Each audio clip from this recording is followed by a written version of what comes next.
প্রজাপতির পাখাটা কিভাবে সেলাই করলাম আজকে তোমাদের সাথে সেটাই শেয়ার করব। এখানে আমি প্রজাপতির পাখা তৈরি করার জন্য 3টে শেড ব্যবহার করেছি।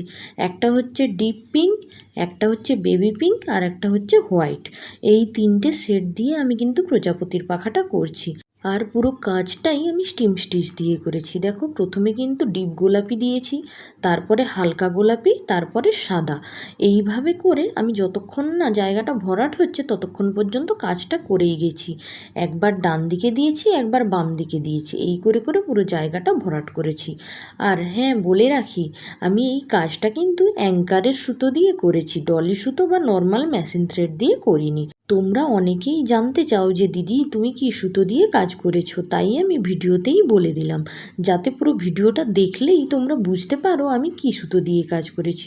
দেখো, তোমাদের সঙ্গে কথা বলতে বলতে পুরো কাজটাই আমার হয়ে গেল। লাস্টে একটু ফাঁকা ছিল, ওখানে আমি ডিপ গোলাপি কালারটা দিয়ে দিলাম, যাতে কালার কন্ট্রাস্টটা খুবই ভালো হয়। কি সুন্দর লাগছে।